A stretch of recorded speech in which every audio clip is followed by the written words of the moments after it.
Hello मित्रों, आज આપણે ધોરણ 12 ઓર્ગેનિક કેમિસ્ટ્રીમાં ચેપ્ટર નંબર 11 આલ્કોહોલ, ફિનોલ અને ઇથર ચલાવીએ છીએ। તો એની અંદર આપણે હવે છેલ્લે આપણે ગ્રિગ્નાર્ડ પ્રક્રિયા વિશે આપણે ચલાવીશું। હવે આજે આપણે ફિનોલ અને ફિનોલની બનાવટ વિશે ચલાવવાના છીએ।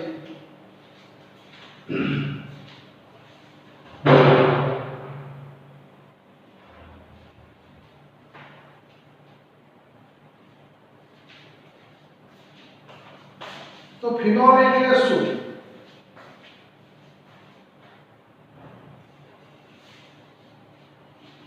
તો મિત્રો, ફિનોલ એક કાર્બનિક એસિડ છે।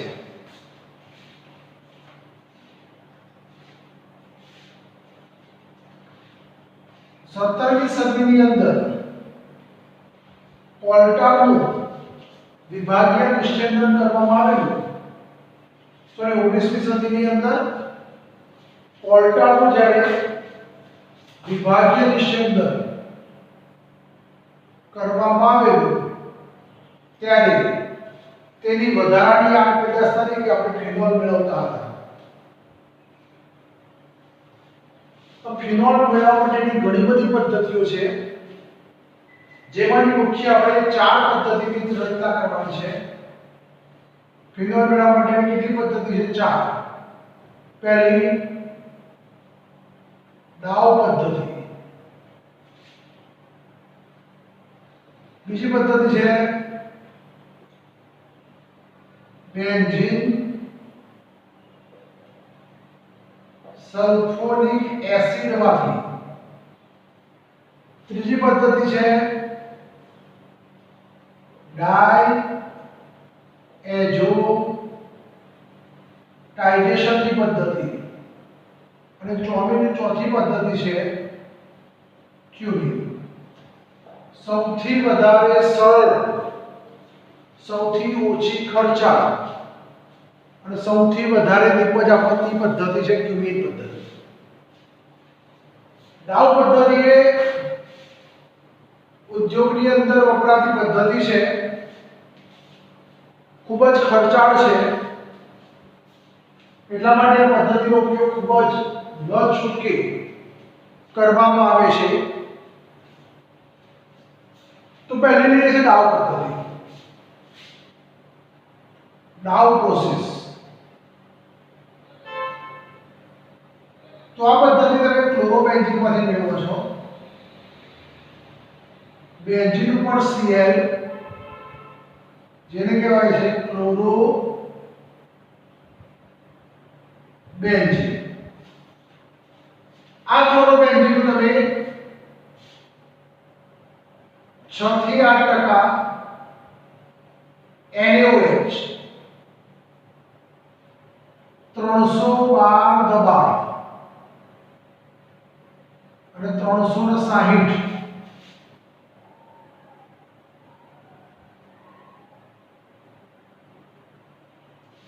लेकिन 623 કેલ્વિન તાપમાને પ્રક્રિયા કરવામાં આવે તો સીધે સીધો શું બને છે? ફિનોલ।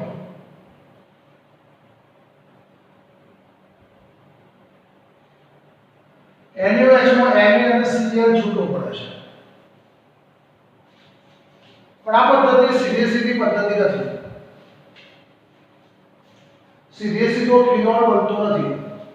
જો સીધો ફિનોલ બનતો હોત તો નિપજનું પ્રમાણ વધી જાય। તો આપણે આ મેળવવા માટે શું કરવું પડે છે? તો ક્લોરોબેન્ઝીનનું સૌપ્રથમ આપણે NaOH ની હાજરીમાં પ્રક્રિયા કરતા બેન્ઝીન ઉપર ONA અને HCl દૂર થશે।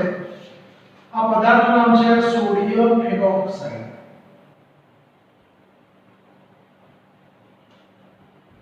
સોડિયમ ફિનોક્સાઇડ જેની દ્રાવણમાં રહેલા પ્રક્રિયકમાં રહેલા વધારાના ક્લોરોબેન્ઝીન સાથે પ્રક્રિયા કરતા આનો Cl અને આનો Na શું થાય? NaCl દૂર થાય અને નિપજ બને છે ડાયફિનાઇલ ઇથર. ડાયફિનાઇલ ઇથર જે વધારાની આડ પેદાશ છે.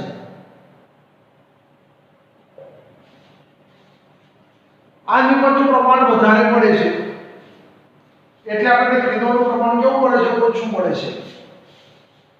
આથી સક્રિય જથ્થાના નિયમ પ્રમાણે લ સટેલિયરના સિદ્ધાંત પ્રમાણે જો ડાયફિનાઇલ ઇથર બજારમાંથી લાવીને જો આમાં નાખવામાં આવે તો ફિનોલનું પ્રમાણ વધારી શકાય છે. પણ ડાયફિનાઇલ ઇથર બજારમાંથી તમારે લાવવો પડે છે એટલે એનો ખર્ચો ખૂબ જ મોંઘો પડે છે અને જેના માટે તે ખૂબ જ ખર્ચાળ પદ્ધતિ છે. એટલા માટે સૌથી વધારે ખર્ચાળ પદ્ધતિ તો દાવ પદ્ધતિ છે. એટલે દાવ પદ્ધતિનો જરૂર પડે તો જ ઉપયોગ કરવામાં આવે છે, બાકી ઉપયોગ કરવામાં આવતો નથી. બીજી પદ્ધતિ છે બેન્ઝીન સલ્ફોનિક એસિડમાંથી. તો પહેલા તો બેન્ઝીનનું સલ્ફોનેશન કરવામાં આવે છે.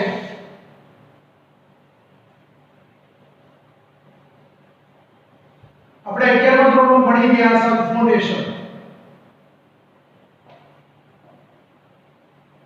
એમાં સાંદ્ર H2SO4 પ્રક્રિયક તરીકે અને બીજો H2SO4 ઉદ્દીપક તરીકે તાપમાન ડેલ્ટા શું થાય H2. તો બેન્ઝીન ઉપર શું દાખલ થાય છે? SO3H જેને કહેવાય છે બેન્ઝીન સલ્ફોનિક એસિડ. આ પ્રક્રિયામાં તમે પીગલન ઘન NaOH ની હાજરીમાં પ્રક્રિયા કરો તો આપણે આગળ કોઈ વચ્ચે સમજાવ્યું કે ભાઈ જો SO3H નું પીગલન ઘન NaOH ની હાજરીમાં પ્રક્રિયા કરવામાં આવે તો જે જગ્યાએ SO3H હોય એની જગ્યાએ OH બને. તો પીગલન ઘન NaOH જોડે પ્રક્રિયા કરવાથી શું બનશે? OH દાખલ થશે અને SO3H દૂર થશે અને શું બની જાય છે? સીધો ફિનોલ.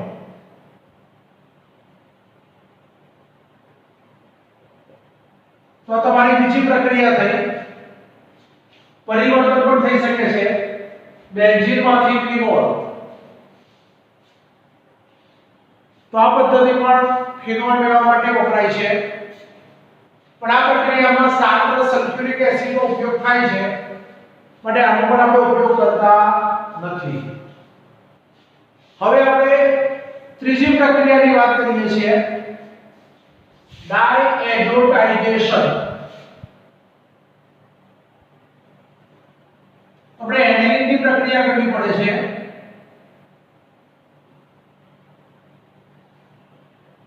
એનિલિન તમે ડાયએડ્રોનિયમ ક્ષાર બનાવો NaNO2 HCl નિપજ બને છે HNO2 જેની તમે 273 થી 278 કેલ્વિન તાપમાને પ્રક્રિયા કરો તો શું બને છે? બેન્ઝીન ઉપર N2+Cl- જેને કહેવાય છે બેન્ઝીન ડાયએઝોનિયમ ક્લોરાઇડ નો શું બને છે? ક્ષાર બને છે. આ ક્ષારમાં તમે શું કરો છો? જળ વિભાજન. તો શું બની જાય છે? ફિનોલ વત્તા N2 વત્તા HCl. તો આ ત્રીજી પ્રક્રિયા દ્વારા પણ તમે ફિનોલ મેળવી શકાય છે। તો ફિનોલ બનાવવા માટેની આ તમારી ત્રીજી પદ્ધતિ છે। હવે ચોથી પદ્ધતિ છે ક્યુમિન પદ્ધતિ। તો ક્યુમિન પદ્ધતિ દ્વારા કેવી રીતે ફિનોલ મેળવવા માટે આવે છે? તો આપણે ક્યુમિનની વાત કરીએ છીએ। ચોથી પદ્ધતિ ક્યુમિન પદ્ધતિ તમે ચોપડીમાં ડાયરેક્ટ આપેલી છે, પણ જરા ડિટેલમાં સમજાવું છું ક્યુમિન પદ્ધતિ। ક્યુમિન તો આ પ્રક્રિયા બેન્ઝીન અને પ્રોપીનના મિશ્રણ સાથેની પ્રક્રિયા છે। આને કહેવાય બેન્ઝીન, આને કહેવાય પ્રોપીન। આ પ્રક્રિયા છે ફોસ્ફોરિક એસિડ ઉદ્દીપકની હાજરીમાં 250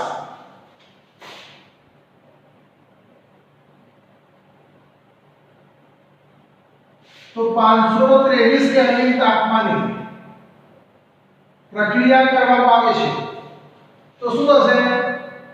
અહીંયાથી તમારો H+ આયન જશે, કાર્બન બનશે માઈનસ, આ બોન્ડ તૂટી જશે તો આ બનશે તમારો પ્લસ, સોરી આ બનશે તમારો માઈનસ, આ બનશે પ્લસ। તો કાર્બનના પ્લસ સાથે કાર્બનનો માઈનસ જોડાઈ જશે અને આ કાર્બન સાથે આ H જોડાઈ જશે। તો નિપજ તમારી આ રીતે બનશે। આ બેન્ઝીન વચ્ચેનો કાર્બન આ કાર્બન સાથે જોડાઈ જશે તો મેં લખ્યું આ C જોડે H, એક છેડા ઉપર CH3 અને બીજા છેડા ઉપર CH3। આ પદાર્થ કહેવાય છે ક્યુમિન અથવા બીજું નામ કહેવાય છે આઇસોપ્રોપાઇલ બેન્ઝીન।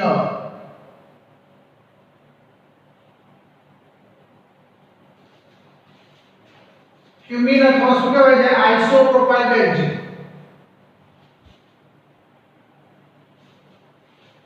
એની અંદર આપણે હવા ફૂંકવામાં આવે છે O2 વાયુ, સોરી અહીંયા આવશે H3PO4 ઉદ્દીપકની હાજરીમાં 523 કેલ્વિન તાપમાને હવા ફૂંકવામાં આવે છે। તો કાર્બન અને નાઇટ્રોજન વચ્ચે શું દાખલ થશે? હવા।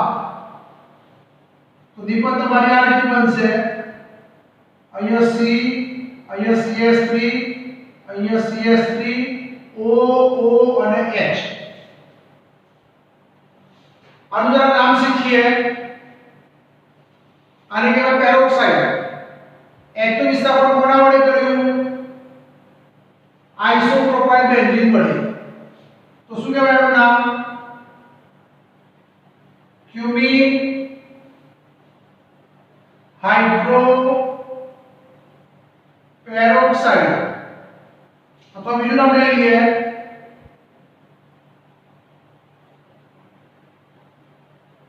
આઇસોપ્રોપાઇલ હાઇડ્રોજન પેરોક્સાઇડ।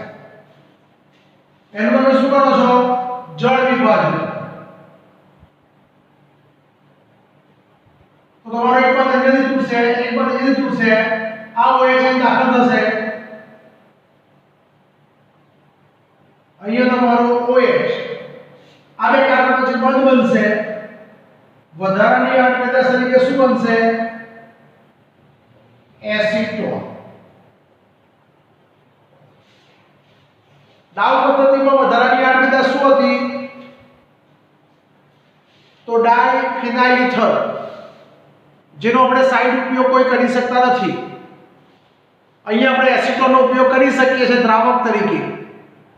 એટલે જેટલા પૈસા બચ્યા એનો ઉપયોગ આ પદ્ધતિમાં કરીએ તો ફિનોલનું પ્રમાણ વધારી શકાય છે।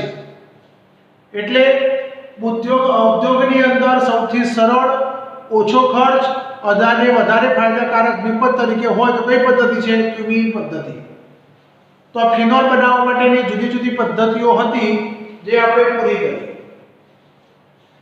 હવે આપણે ફિનોલના રાસાયણિક ગુણધર્મોની ચર્ચા કરીએ છીએ.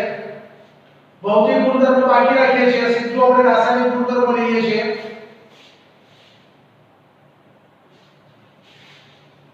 ભૌતિક ગુણધર્મો એક પ્રકારના કારણો છે, એ કારણો આપણે પછી લઈશું. પહેલા આપણે રાસાયણિક ગુણધર્મોની ચર્ચા કરીએ છીએ.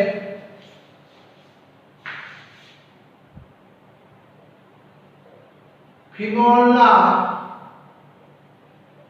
રાસાયણિક ગુણધર્મો.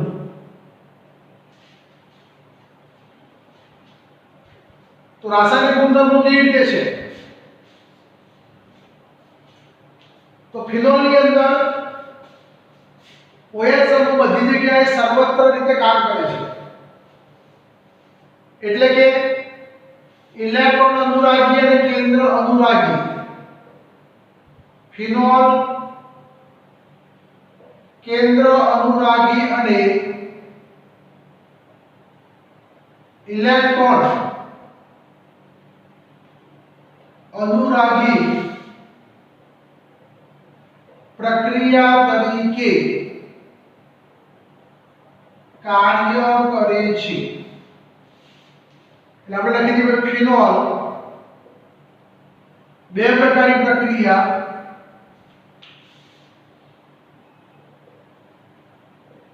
केंद्र अनुरागी इलेक्ट्रॉन अनुरागी. केंद्र अनुरागी में फिनोल मांथी O बॉन्ड H बंध तूटे छे, જ્યારે ઇલેક્ટ્રોન अनुरागी में C बॉन्ड O बंध तूटे छे. तो मैं फिनोल નું સૂત્ર લખીએ तो O અને H બંધ તૂટે તો કઈ પ્રક્રિયા કહેવાય? કેન્દ્ર અનુરાગી. અને C અને O વચ્ચેનો બંધ તૂટે તો કઈ પ્રક્રિયા કહેવાય છે? ઇલેક્ટ્રોન અનુરાગી પ્રક્રિયા તરીકે ઓળખાય છે. તો આપણે કેન્દ્ર અનુરાગી પ્રક્રિયાની વાત કરીએ છીએ. પહેલા કેન્દ્ર અનુરાગી પ્રક્રિયા તરીકેની વાત એટલે કે O બॉन्ड H બંધ તોડવાની પ્રક્રિયા.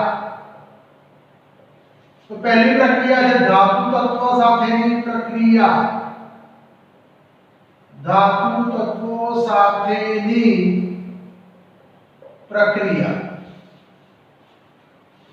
તો ફિનોલની તમે ધાતુ અથવા ધાતુના બેઝ સાથે પ્રક્રિયા કરો तो जुदी जुदी निपज पड़े से. पहली बात है फिनोल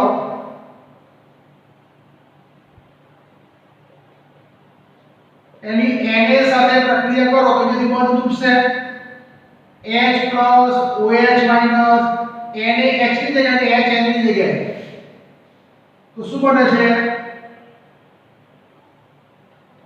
સોડિયમ ફિનોક્સાઇડ અને 1/2 H2 છૂટા પડે છે.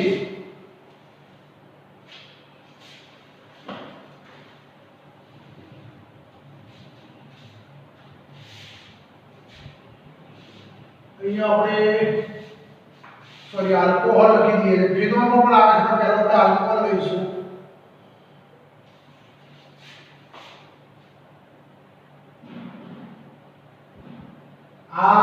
ROH O અને H વચ્ચેની પ્રક્રિયા.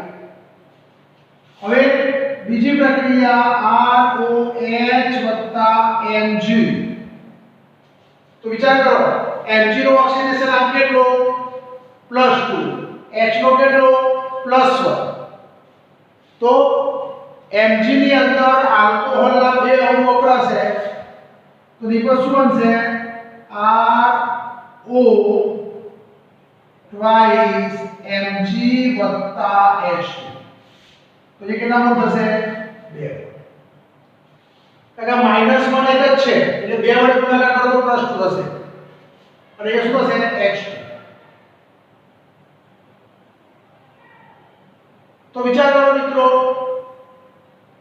પરીક્ષામાં ઘણી વખતે ટૂંકા પ્રશ્નો પૂછાય છે. કઈ રીતે તે તમને જરા સમજાવું.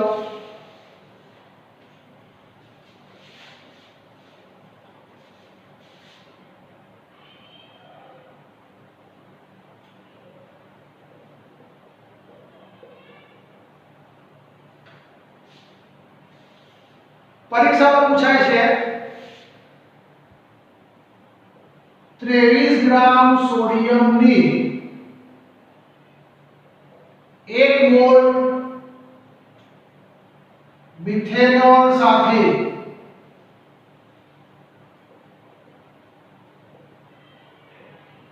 પ્રક્રિયા કરવાથી કેટલા મોલ હાઇડ્રોજન વાયુ મુક્ત થાય? તો આપણે મિથેનોલના કેટલા મોલ કીધા છે? 1 મોલ. તો 1 મોલ Na શું ની પદ બન્યા?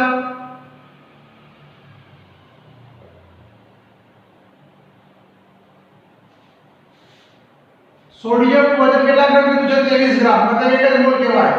23 નો પરમાણુ દળાંક કેટલો કહેવાય? 23. તો શું થાય? 23 ગ્રામ સોડિયમની 1 મોલ મિથેનોલ સાથે પ્રક્રિયા કરવાથી કેટલા મોલ હાઇડ્રોજન વાયુ મુક્ત થાય? તો કેટલા મોલ થાય? 1/2 અથવા 0.5 મોલ H2 એટલે આ પરીક્ષામાં વારંવાર પૂછાતો પ્રશ્ન છે MCQ ની અંદર. આપણે એને યાદ રાખવાનું રહેશે. 23 ની જગ્યાએ 46 ની રાખો તો કેટલા વડે ગુણાકાર કરવાનો? આખા સમીકરણ 2 વડે. તો એ કેટલા મોલ થશે? 1 મોલ. એટલે ધાતુઓ તો ધાતુના બેઝ સાથેની પ્રક્રિયા કરવાથી આવી નિપજ બને છે. દાખલા તરીકે હું લઉં ભાઈ ROH NaOH. તો શું થાય? આનો H આનો OH શું દૂર થાય? H2O. એટલે Na H2O. તો મિત્રો એકલો Na હોય તો 1/2 H2 મુક્ત થાય અને NaOH હોય તો શું મુક્ત થાય? H2. તો આ પ્રક્રિયામાંથી કયો બંધ તૂટે છે? O બોન્ડ H, જેને આપણે કેન્દ્ર અનુરાગી વિસ્થાપન પ્રક્રિયા તરીકે ઓળખવામાં આવે છે.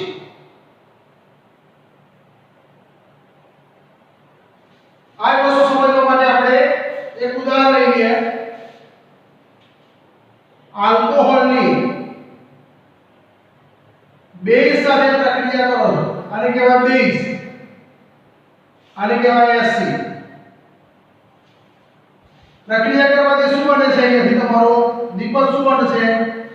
ROH ની B- સાથે પ્રક્રિયા કરો તો નિપજ શું બને છે? IH B સાથે જોડાઈ જશે અને નિપજ શું બને છે? RO-. તો જો H+ આયન સ્વીકારે એને કયો એસિડ કહેવાય છે? સંયુગ્મી એસિડ. અને જે H+ ગુમાવે એને શું કહેવાય? સંયુગ્મી બેઝ.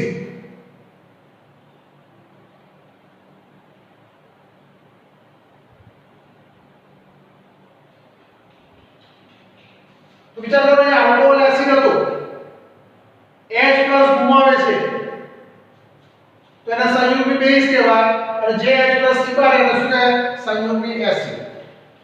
તો બંને પ્રક્રિયામાં કયો બંધ તૂટે છે? O bond H. બીજી પ્રક્રિયા જે છે તે આલ્કોહોલ સંયોજનની એસિડિકતાની ચર્ચા કરીએ છીએ આપણે. આલ્કોહોલની એસિડિકતા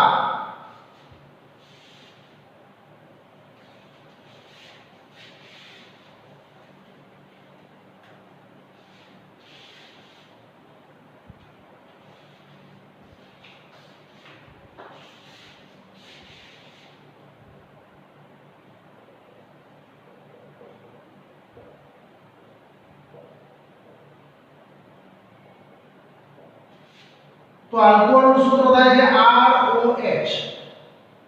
O બોન્ડ H માંથી કેવો છે? ધ્રુવીય છે અને એ ધ્રુવીયતાના કારણે તેની એસિડિકતા નક્કી થતી હોય છે.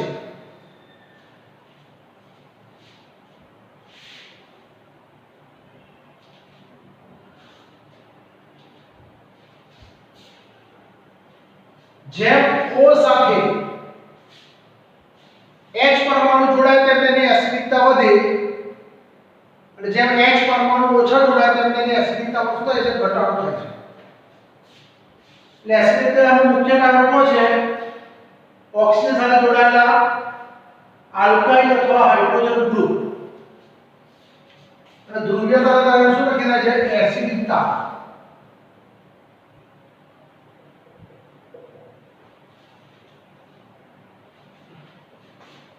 આલ્કોહોલની અંદર એસિડિકતાનો ક્રમ આ રીતનો છે: ROH, RO,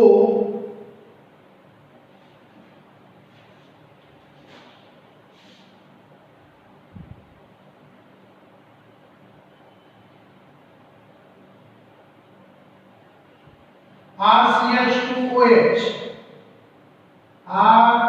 RCHROH,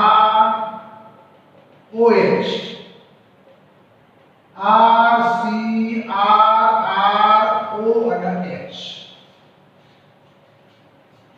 તો એસિડિકતાનો ક્રમ આ રીતે જોવા મળે છે. સૌથી વધારે એસિડિકતા આની એના કરતા ઓછી એની એના કરતા ઓછી એની. કારણ કે R એ શું છે? આલ્કાઇલ ગ્રુપ,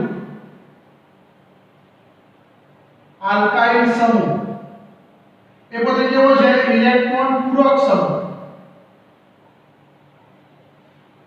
જેમ કાર્બન ઉપર ઇલેક્ટ્રોન પૂરક સમૂહ જાય તેમ O અને H વચ્ચેનો બંધ કેવો બને છે? નિર્બળ. એટલે કે આલ્કાઇલ ગ્રુપ ઇલેક્ટ્રોન પૂરક સમૂહ હોવાથી ઓક્સિજન ઉપર તેની ઘનતા, ઇલેક્ટ્રોનની ઘનતા વધારે છે. ઓક્સિજન ઉપર શું કરે છે? ઇલેક્ટ્રોનની ઘનતા વધે છે.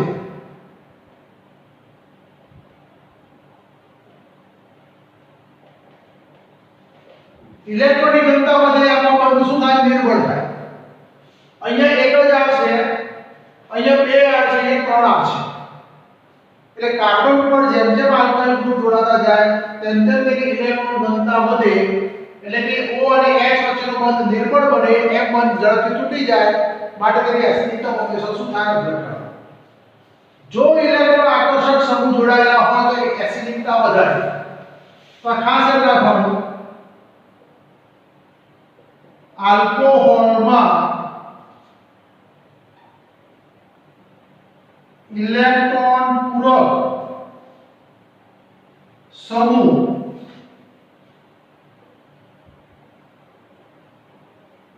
વધારે જોડાય તે તેની એસિડિકતા ઘટે. નંબર 2,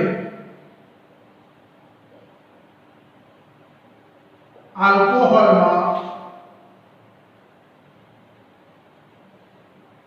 ઇલેક્ટ્રોન આકર્ષક સમૂહ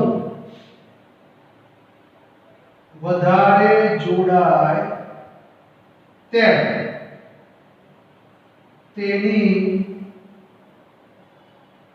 એસિડિકતા વધારે. તો વિચાર કરો આ વસ્તુ, આલ્કોહોલની બીજા કોઈ પણ સમૂહની અંદર યાદ રાખવાનું, ઇલેક્ટ્રોન પૂરક સમૂહ હોય તો ઘનતા વધે, એસિડિકતા ઘટે. ઇલેક્ટ્રોન આકર્ષક સમૂહ હોય તો ઘનતા ઘટે, એસિડિકતા વધે. તો આ આલ્કોહોલની એસિડિકતા, આ બંનેમાંથી કયો બંધ તૂટે છે? O bond H. તો જેને આપણે કેન્દ્ર અનુરાગી વિસ્થાપન પ્રક્રિયા તરીકે ઓળખવામાં આવે છે.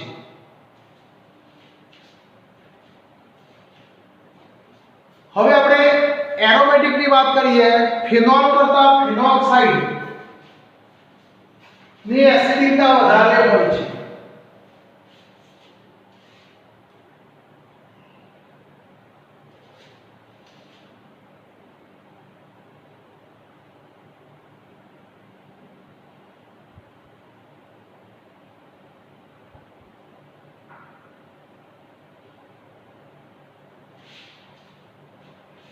ફિનોલ કરતા ફિનોક્સાઇડ આયનની સ્થિરતા વધારે હોય છે, એવું એક કારણ છે.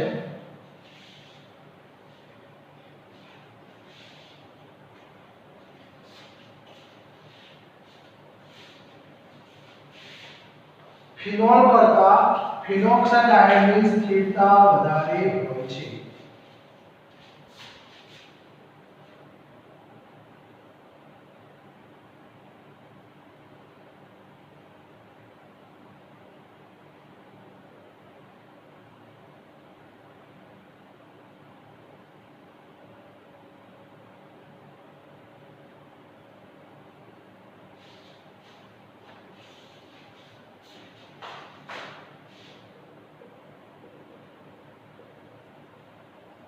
ફિનોલના સંસ્પંદન સૂત્રો.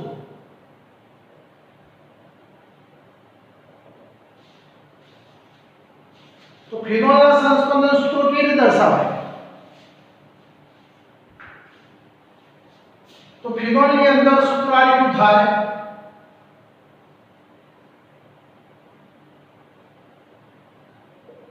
O અને H.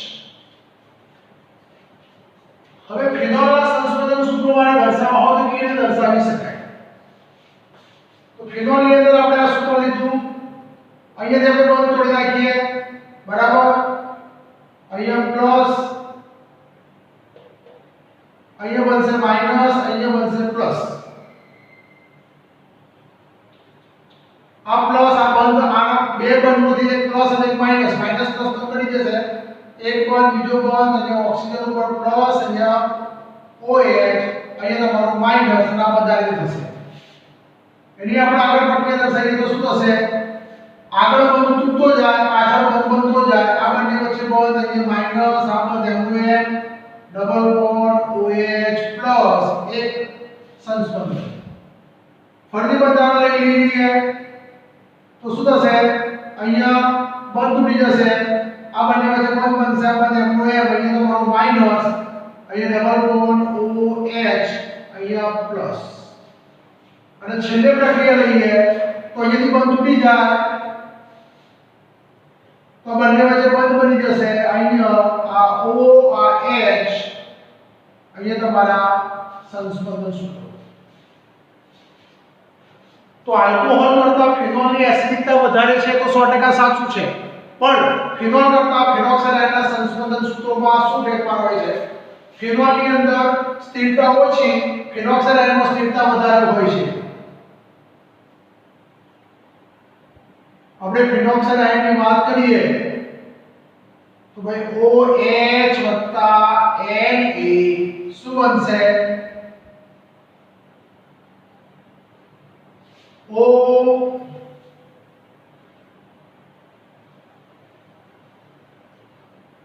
ચલો ફિનોલની પાણી સાથે પ્રક્રિયા કરીએ તો શું બનશે? ફિનોક્સાઇડ આયન વત્તા શું બનશે? H3O+.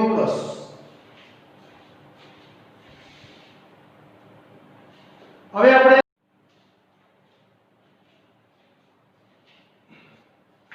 આપણો પ્રશ્ન એવો હતો કે ફિનોલ કરતા ફિનોક્સાઇડ આયનની સ્થિરતા વધારે હોય છે. તો આપણે ફિનોલની વાત કરી.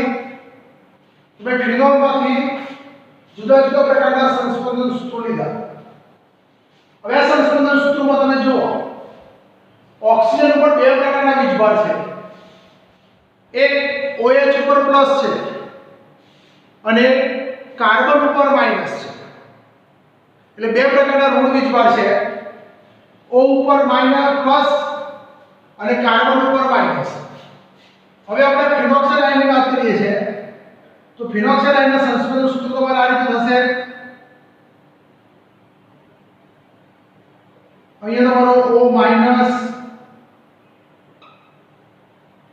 હવે આપણે સંસ્પંદન સૂત્રો દર્શાવીએ. અહીંયાથી બંધ તૂટી જશે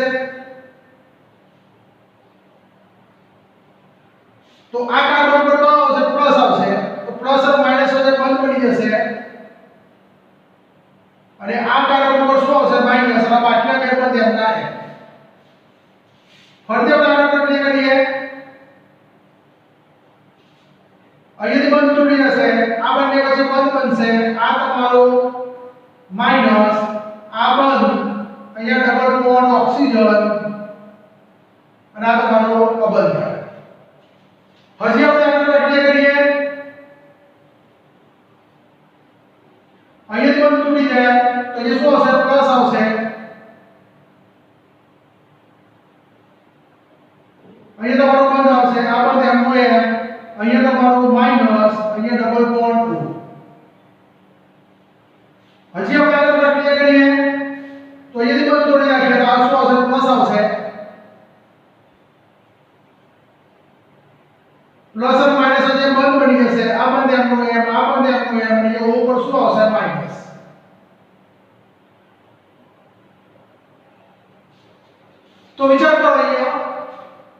વીજભાર ઓક્સિજન અને કાર્બન બંને ઉપર આવે છે, ત્યારે ત્યાં ઋણ વીજભાર ફક્ત કાર્બન ઉપર જ છે, ઓક્સિજન ઉપર ઋણ વીજભાર આવતો નથી.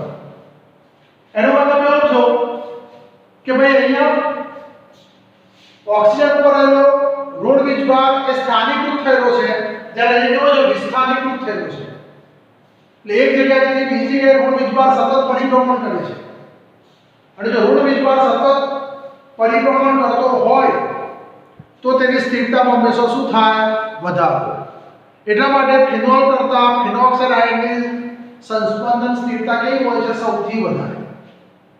બીજું, અહીંયા તમે NO2 સમૂહ દાખલ કરો છો તો તમે વિચાર કરો કયા કાર્બન ઉપર ઋણ વીજભાર આવે છે? તો જોઈ લો, કોઈ પણ સૂત્રમાં ઓર્થો સ્થાન ઉપર અને પેરા સ્થાન અને ઓર્થો સ્થાન ઉપર કયો વીજભાર આવે છે? તમારો ઋણ વીજભાર, અને મેટા ઉપર ધન. તો વિચાર કરો, જે કાર્બન ઉપર ઋણ વીજભાર આવતો હોય એના ઉપર NO2 સમૂહ ઝડપથી દાખલ થાય. તો આપણે કયા કાર્બન ઉપર દાખલ થશે? ઓર્થો સ્થાન, પેરા સ્થાન, ઓર્થો સ્થાન. મેટા પર ધીમે ધીમે દાખલ થશે. તો ઓર્થો અને પેરામાં સૌથી વધારે સ્થિરતા કોની? તો પેરાની. કેમ? તો પેરા સ્થાન અને બેન્ઝીન પર દાખલ કરેલો સમૂહ એકબીજાની વિરુદ્ધમાં છે, એટલે કે અવકાશી અવરોધ ઓછો છે, માટે એની સ્થિરતા કેવી છે? સૌથી વધારે. એટલે આપણે NO2 સમૂહ જો પેરા સ્થાન પર હોય તો એની સ્થિરતા સૌથી વધારે, ઓર્થો સ્થાન ઉપર હોય તેના કરતાં ઓછી, અને મેટા સ્થાન પર હોય તો સૌથી ઓછી હોય છે. જે તમે અવલોકન કોઠામાં કિંમતો તમને આપેલી છે કોષ્ટક ઉપરથી તમે જાણી શકો છો. ઓર્થો નાઇટ્રો માટે 7.2, મેટા માટે 8.3 અને પેરા માટે 7.1 આવી ત્રણ કિંમતો આપેલી છે. તો વિચાર કરો, આ કોઠો યાદ રાખવો જરૂરી છે. તો આપણને ખબર હોવી જોઈએ કે કોની સ્થિરતા કોના કરતા વધારે. આમ તો નિયમ એવો છે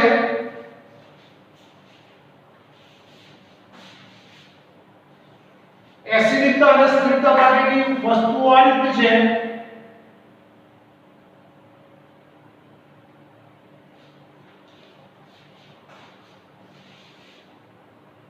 એસિડ ની વાત કરીએ કે A નું મૂલ્ય વધે તો pKa નું મૂલ્ય ઘટે તો એસિડિકતા વધે. આ ખાસ યાદ રાખવાનું, કારણ કે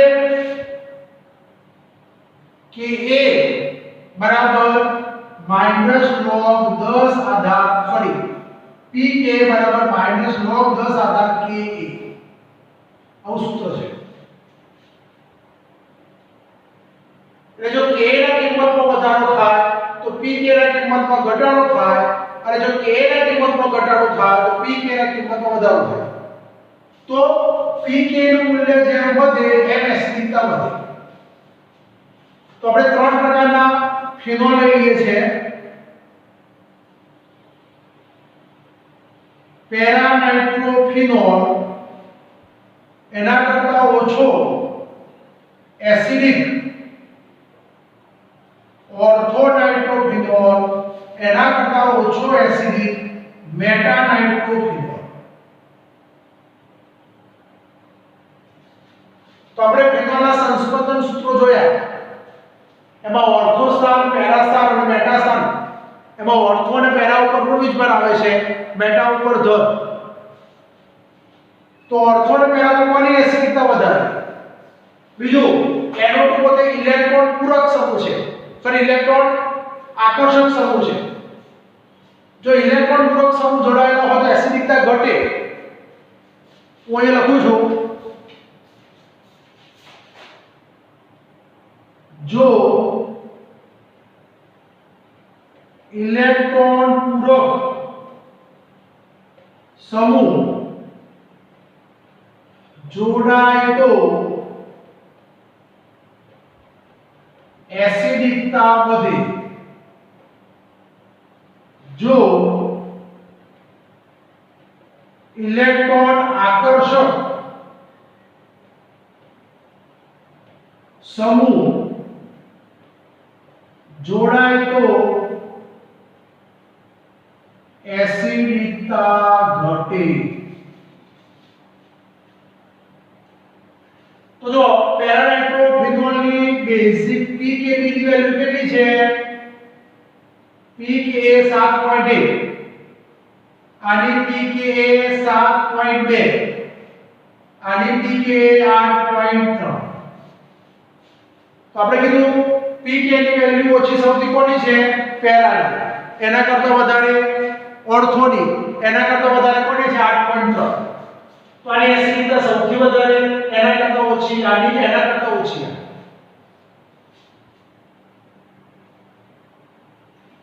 હવે આપણે બીજા કેટલાક સૂત્રો લઈ લઈએ છીએ, ઓર્થોક્રેસોલ, મેટાક્રેસોલ અને પેરાક્રેસોલ। ઓર્થોક્રેસોલ નું સૂત્ર થાય OH અને CH3, મેટાક્રેસોલ નું સૂત્ર થાય OH CH3 અને પેરાક્રેસોલ નું સૂત્ર થાય OH CH3। આની pKa ની વેલ્યુ, આની pKa ની વેલ્યુ અને આની pKa ની વેલ્યુ। ચલો ઓર્થોક્રેસોફિનોલ નો pKa કેટલો આટલો છે? 10.2। મેટા ની અંદર કેટલો છે? 10.1 અને પેરા ની અંદર કેટલો છે? 10.2। તો વિચાર કરો CH3 પોતે કયો છે? તો CH3 પોતે ઇલેક્ટ્રોન પૂરક, ઇલેક્ટ્રોન પૂરક સમૂહ છે। ઇલેક્ટ્રોન પૂરક સમૂહ જો મેટલ સાથે જોડાયેલો હોય તેની એસિડિકતા સૌથી વધારે, અને ઇલેક્ટ્રોન આકર્ષક સમૂહ ઓર્થો અને પેરા સાથે જોડાયેલો હોય તેની એસિડિકતા સૌથી ઓછી। તો વિચાર કરો સૌથી વધારે કોની થાય? પેરાનાઇટ્રોફિનોલ, એના કરતા ઓછી ઓર્થોનાઇટ્રોફિનોલ, એના કરતા ઓછી મેટાનાઇટ્રોફિનોલ, એના કરતા ઓછી મેટાક્રેસોલ, એના કરતા ઓછી ઓર્થો અને પેરાક્રેસોલ। આ બધામાં સૌથી વધારે કોની? ઇથેનોલ। CH3CH2OH આની એસિડિકતા સૌથી વધારે।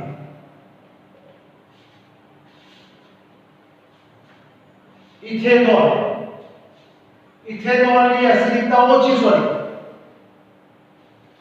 કેવી રીતે ઓછી? કે એલિમેન્ટિક કાર્બન છે કયો ગ્રુપ જોડાયેલો છે? આ સૌથી વધારે કોની? ફિનોલ ની। આ તો એવું કહી શકાય છે કે ફિનોલ એ ઇથેનોલ કરતા 10 લાખ ગણો વધારે એસિડિક સમૂહ છે। ફિનોલ એ, યાદ રાખવાનું, ફિનોલ એ ઇથેનોલ કરતા 10 લાખ ગણો વધારે એસિડિક છે। ફિનોલ એ ઇથેનોલ કરતા 10 લાખ ગણો વધારે એસિડિક છે। એટલે તમને ખબર પડવી જોઈએ કે એસિડિકતા અને બેઝિકતા કેવી રીતે નક્કી થાય। બેઝિક માટે pKb આવે, એસિડિક માટે pKa આવે। એટલે આલ્કોહોલની અંદર આપણે એસિડિક અને બેઝિક ની વિશેની માહિતી હતી, એમાં આપણે કેન્દ્ર અનુરાગી પ્રક્રિયાઓ વિશેની ચર્ચા કરી। હજી આપણી અંદર એક પ્રક્રિયા બાકી રહી છે, એસ્ટરીકરણ પ્રક્રિયા। એમાં પણ O બોન્ડ H બંધ તૂટે છે।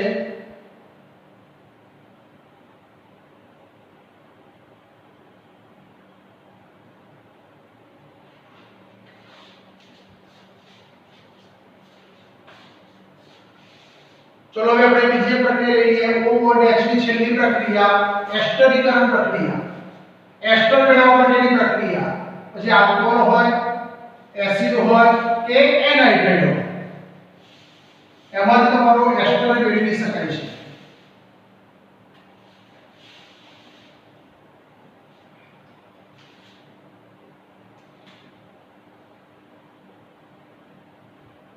एस्टर मेळववा माटेनी प्रक्रिया आल्कोहोलमांथी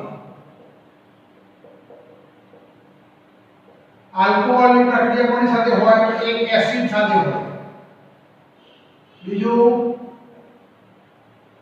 एसिड क्लोराइड અને ત્રીજું એનહાઇડ્રાઇડ આ ત્રણમાં તમે એસિડ મેળવી શકો છો ત્રણેયમાં કયો બંધ તૂટે છે O bond H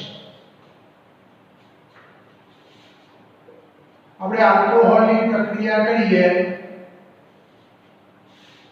પહેલી પ્રક્રિયા R-COOH તો આલ્કોહોલનો H આનો OH શું દૂર થાય H2O નિપજ શું બને છે R-COOR एस्टर बीजी प्रक्रिया लिए આપણે એસિડ ક્લોરાઇડ R-COCl આનો H આનો Cl શું દૂર થાય HCl R- અથવા તો આપણે અહીંયા અને R- કરી દઈએ અને આપણે R કરી દઈએ ચલો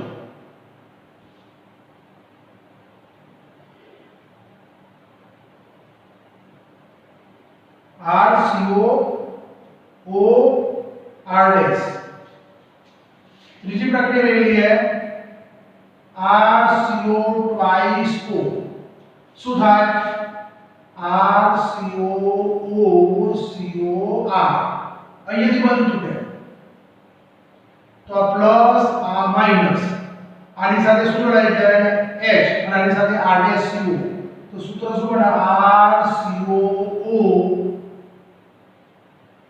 R dash वत्ता RCOOH तो बધી જ પ્રક્રિયામાંથી કયો બંધ તૂટે છે O બોન્ડ H બંધ તોડવાની પ્રક્રિયા એસ્ટરિફિકેશન પ્રક્રિયા એસ્ટર બનાવવા માટેની પ્રક્રિયા આપણે આગળ કોલ્બેસની પ્રક્રિયા ભણીશું એની અંદર આખી બનાવટ આવશે એસ્પિરિન અને મિથાઇલ સેલિસિલિક જેવી વેદનાહરક ઔષધ બનાવવા માટે આપણે આ પ્રકારના પદાર્થનો આપણે ઉપયોગ કરીએ છીએ એ પ્રકારની પ્રક્રિયા આપણે આગળ બનાવવા બનાવીશું અત્યારે લેતા નથી તો આ જે પ્રકારની પ્રક્રિયાઓ જે છે એ તમારી O બોન્ડ H એટલે કે કેન્દ્ર અનુરાગી વિસ્થાપન પ્રક્રિયાની વાત કરી હવે નેક્સ્ટ લેક્ચરની અંદર આપણે C બોન્ડ O બંધ તોડવાની પ્રક્રિયાની વાત કરીશું